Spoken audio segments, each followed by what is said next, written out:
Welcome to another lively edition of The Deadly Experiment, all of you out there.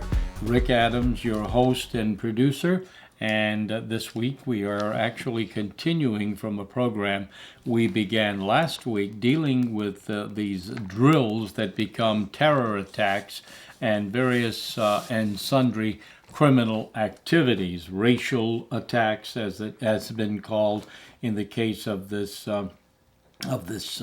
South Carolina incident that we showed you was in fact a drill, a false flag drill.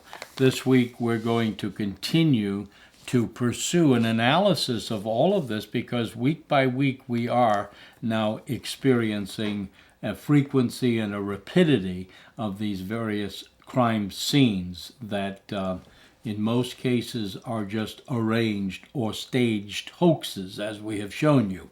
They're hoaxes designed to create a mindset in the mentality of the American public to accept the eventuality of a police military state on American soil.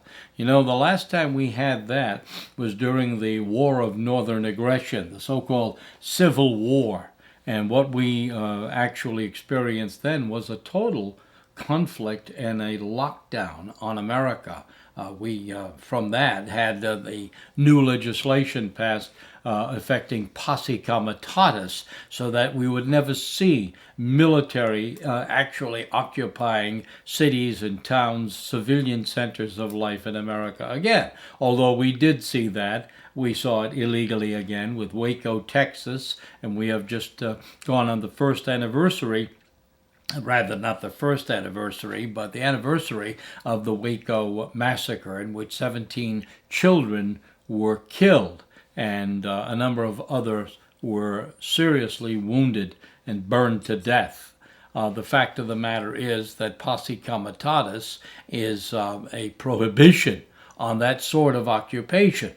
It was Hillary Clinton, who was then, of course, with the Rose Law Firm that advised and wrote the brief that Attorney General Janet Reno, under Mr. Clinton, used to carry out those vicious and inhumane terror attacks on a compound in the state of Texas. We've never recovered from that. It set a very dangerous precedent in America. So once again, we are now faced with a very real threat, folks, of a lockdown, a military police state lockdown, based upon a number of factors coming together. In the Bible, we're told in the books of the Old Testament as well as the New Testament that the people of Israel would go through a number of captivities. In fact, they did from Egypt all the way through the Roman Empire, the Assyrian conflict, the empires, and the Babylonian empires, which constituted slave empires over the people of true Israel. Now, all of that is history now, his story. It is the story of the Bible, archaeologically, geopolitically, and, of course, the religiosity of the scriptures. Now we are finally in the eighth beast system of Revelation, the book of Revelation that we see amassed today. The eighth beast of Revelation is the final political, economic, belief, religious beast system in the whole scripture. So that we are in that finality now, the end of that situation in which America and the world shall go with it, country after country, nation after nation, in this one world system. Now, it's never going to actually work. That is, it does come close to forming a global union or entity with a one world currency, which we're seeing the collapse of Greece now. We're seeing the European Union come to an end, basically collapsing perhaps. We're seeing the American dollar drop, China in trouble, Puerto Rico, other community states and so forth within this country. We're seeing all of this that must happen, the economic collapse of fiat currency, paper currencies, central banking, which is private banking. And folks, this is the eighth beast of Revelation. It will never completely come together and work, because it's like mixing iron and clay, the Bible says. Iron and clay do not hold. They collapse, you see, they separate. And that is when Satan himself comes as Jesus Messiah to heal the nations of the world, deceiving all the world except those who are his elect and those who understand in the end times. That is the seventh trump, the seventh trump, the seventh vial, the seventh plagues of judgment, and the sealing of the mind. The sealing is in the mind. It's not on the head, it's not on the hand, it's in the mind, and whether you do the work with the hand of the beast system or of God himself. So that is a summary of what we're facing in this world system today. We are facing the beast of Revelation. Beast meaning a power structure. It is not an animal that comes out of the ocean. The sea being the people. The sea is where it comes from, the people forming this power structure of the end time. The book of Revelation means the unveiling. And it was written about 94 to 96 AD by John. Direct inspiration from the Holy Spirit to write that book as to what would befall his people and the world in the end times. So now we are seeing that these false flag attacks in America, in American cities, in American churches, in American parade routes and schools and so forth, are designed with one main purpose in mind, and that is to create the conditions that will lead to a surrender by the people of their liberties to an all-powerful government, a government that will keep them safe. That's the idea of Homeland Security. That's the idea of the FBI. That's the idea of the NSA spying on Americans, the National Security Agency, and that's the idea of the Pentagon itself. Folks, we're not fighting a war overseas against terror. We are fighting a war, that is, we, the government, against the people of America and the nations of the world. It is a power grab.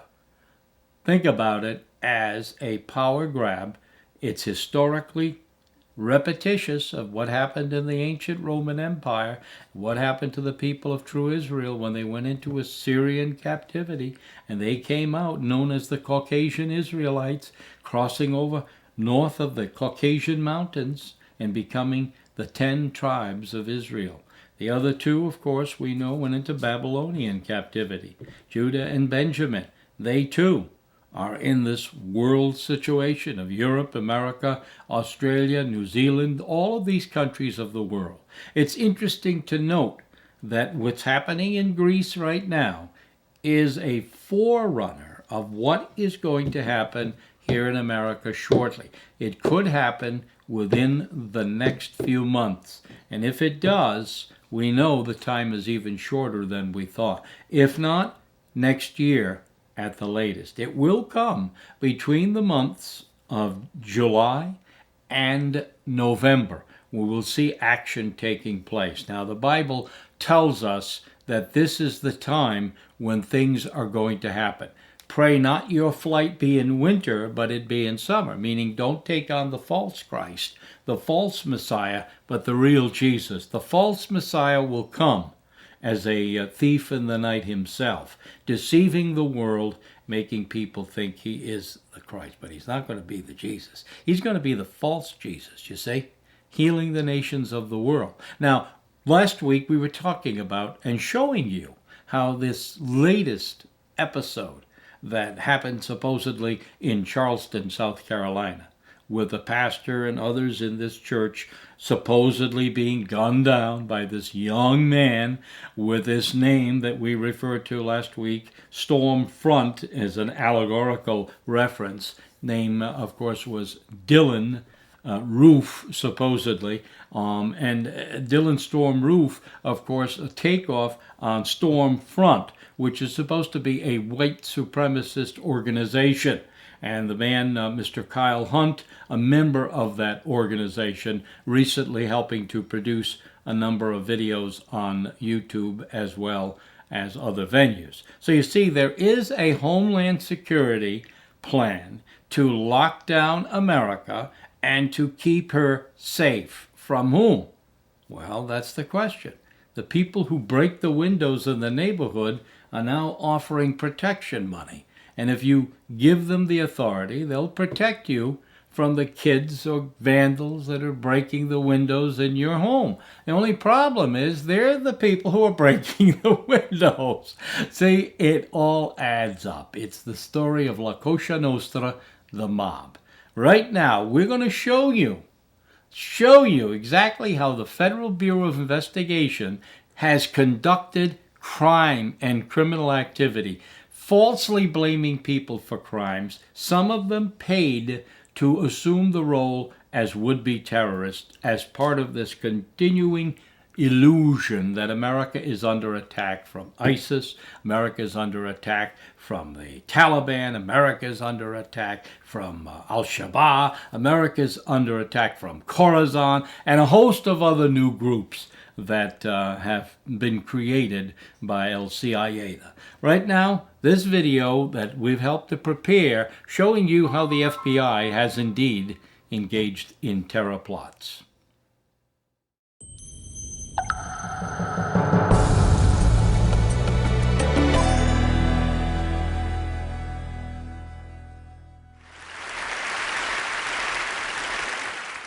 The FBI is responsible for more terrorism plots in the United States than any other organization. More than Al-Qaeda, more than Al-Shabaab, more than the Islamic State, more than all of them combined. This isn't likely how you think about the FBI. You probably think of FBI agents gunning down bad guys like John Dillinger or arresting corrupt politicians. After the 9/11 terrorist attacks, the FBI became less concerned with gangsters and crooked elected officials. The new target became terrorists, and the pursuit of terrorists has consumed the FBI. Every year, the Bureau spends $3.3 billion on domestic counterterrorism activities.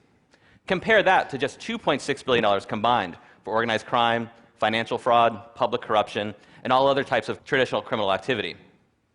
I've spent years poring through the case files of terrorism prosecutions in the United States, and I've come to the conclusion that the FBI is much better at creating terrorists than it is at catching terrorists.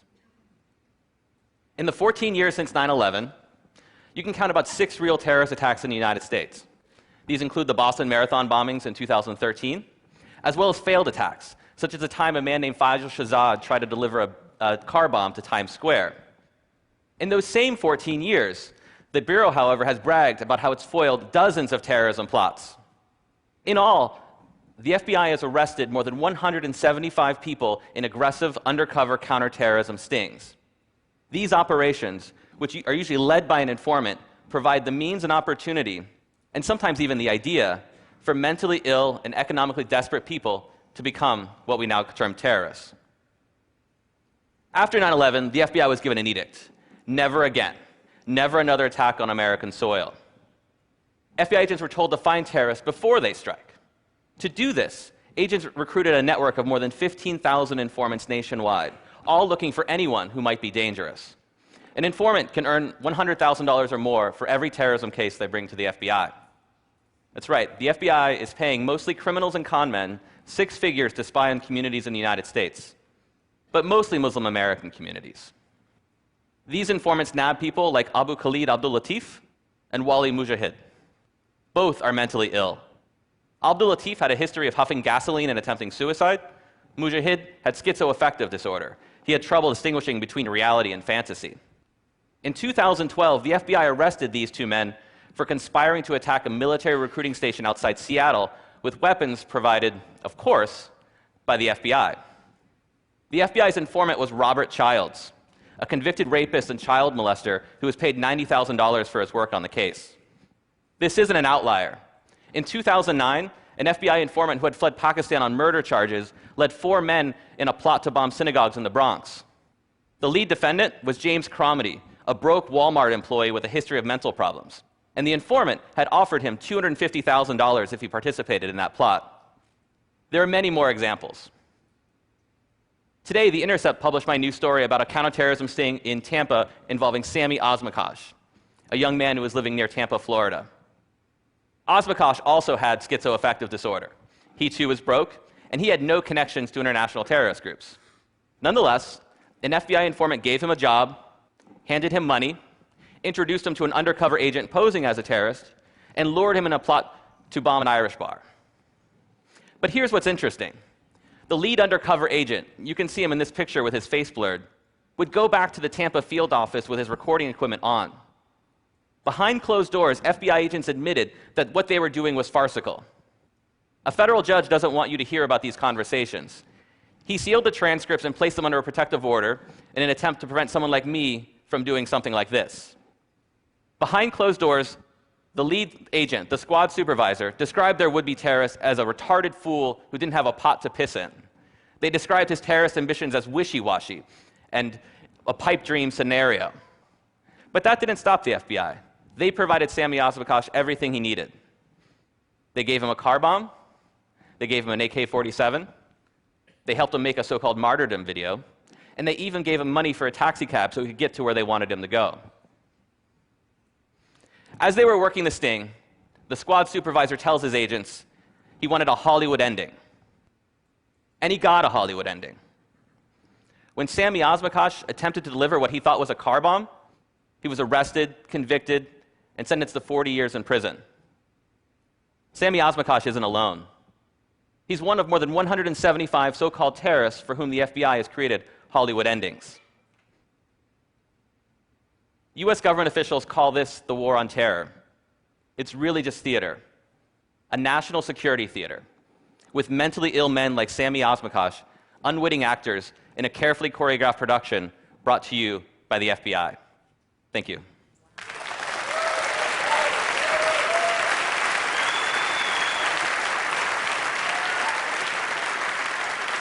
So those are some pretty strong accusations, pretty strong charges. How can you back this up? So my research began in 2010 when I received a grant from the investigative reporting program at UC Berkeley. And a research assistant and I put together a database of all terrorism prosecutions at the time during the first decade after 9/11. And we used the court file to find out whether the defendants had any connections to international terrorist groups, whether an informant was used, and whether the informant played the role of an agent provocateur by providing the means and opportunity. And we submitted that to the FBI, and we asked them to respond to our database. If they had errors, if they believed there were any errors, we asked them to tell us what they were, and we go back and check, and they never challenged any of our findings. Later, I used that data in a magazine article and later my book, and on appearances with places like CBS and NPR, they were offered that opportunity again to say, Trevor Aronson's findings are wrong, and they've never come forward and said these are the problems with those findings. So the data, is since been used by groups like Human Rights Watch on its recent report on these types of sting operations, and so far the FBI has never really responded that, to the charges that it's really not catching terrorists so much as it's catching mentally ill people that it can dress up as terrorists in these types of sting operations. So The Intercept is that new investigative journalism website that's co-founded by Glenn Greenwald. Tell us about your article and why there. Right, so The Intercept seemed to be the most logical place for this because my article is really leveraging the fact that a source had leaked to me transcripts of these private FBI conversations that a federal judge had sealed based on the government's claim that their release would irreparably damage the US government's law enforcement strategy. And so a place like The Intercept was set up to protect journalists and publish their work when they're dealing with very sensitive matters like this. And so my story in The Intercept, which is published today, tells the story of how Sami Osmakosh was set up in this FBI sting and goes into much greater detail. I mean, and in this talk I could only really highlight the things that they said, such as calling him a retarded fool, but it was much more elaborate. They went to great lengths to put money in Sami Osmakosh's hands, which he then used to purchase weapons from the undercover agent. When he went to trial, the central piece of evidence was that he paid for these weapons, when in truth these transcripts show how the FBI orchestrated someone who was essentially mentally ill and broke to get money to then pay for weapons that they could then charge him in a conspiracy for. So, one final question. Less than 10 days ago, the FBI arrested some potential ISIS suspects in Brooklyn, saying that they might be headed to Syria. And were those real, or are they examples of more of the same? Well, so far we only know what's come out in the court file, but they seem to suggest it's another example of the same. These type of sting operations have moved from kind of flavor to flavor. So initially it was Al-Qaeda plots, and now the Islamic State is the current flavor. What's worth noting about that case is that the 3 men that were charged only began the plot to move or to go to Syria after the introduction of the FBI informant. And in fact, the FBI informant had helped them with the travel documents that they needed.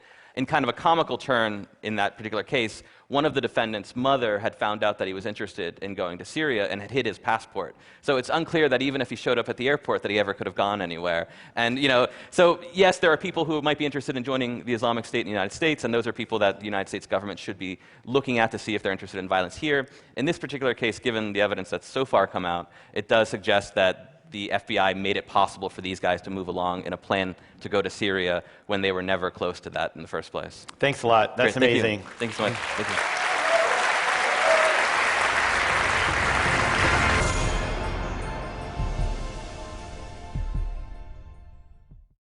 So we see how the feds can indeed create a crime terror scene. They can fake it. They can arrest people. They can provide them with the materials and then say, look, we just stung them. We just caught them in the act of plotting. They never really carried it out, but they were plotting. And now we've got domestic terrorists, like here in Rhode Island, with the fake shooting at the CVS store, which a Jewish-run company in Massachusetts, where a radical Islamist supposedly bought his military-style assault knife online, Mr. Rahim, and was allegedly shot dead, though again, no visual proof of a body belonging to him with blood on the streets. None of that was evident, but they did release a video showing essentially nothing. And they did go after Mr. Urinsky here in Rhode Island, made an arrest, and what did they do? The first thing they did was cordon off a neighborhood with the state police and the local police being told that they had cordoned off this neighborhood in Rhode Island, in Warwick. And in reality, Governor Francis Farm neighborhood there was shut down. You had to prove who you were before you could allowed to go to your home, a police state. I wouldn't do it. I would say you must charge me with a crime before you can identify me, or say that I must identify myself. Unless this is a martial law scenario, you see, martial law. Prove who you are. Your papers, please. Say, folks, we're being locked down little by little every day in America. And that's the proof. Now, when it comes to what happened in South Carolina, or what did not happen in South Carolina, here we have a classic illustration of how the feds are using your tax dollars to pay actors and actresses and others to play dead. Right now, this video showing the payout of $29 million, about $3 million per corpse in South Carolina. Right now, let's do it. Everybody, Dave Acton checking in for the big payoff to the comic book world of the Hollywood scene staging down in Charleston, South Carolina.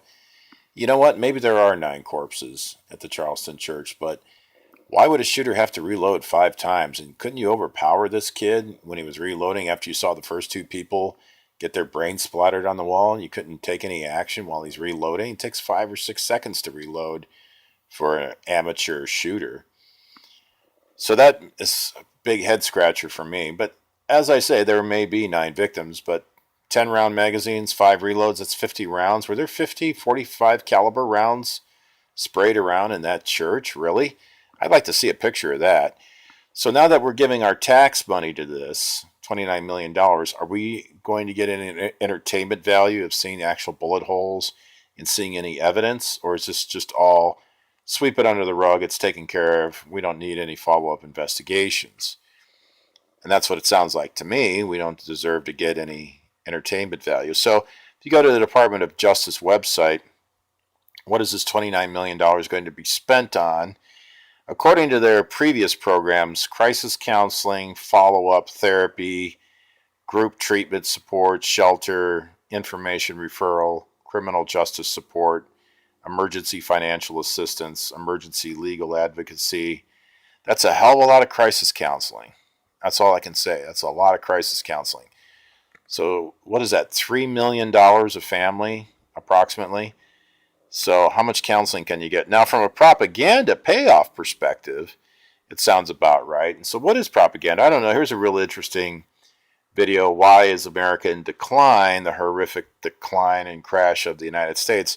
Let's just take a quick snapshot on what propaganda really is. To go into the war, but it had no popular support. And we created, and spent a lot of time writing about this in Death of the Liberal Class, the first system of modern mass propaganda, the Committee for Public Information, known as popularly as the Creel Commission, because it was headed by a figure named George Creel.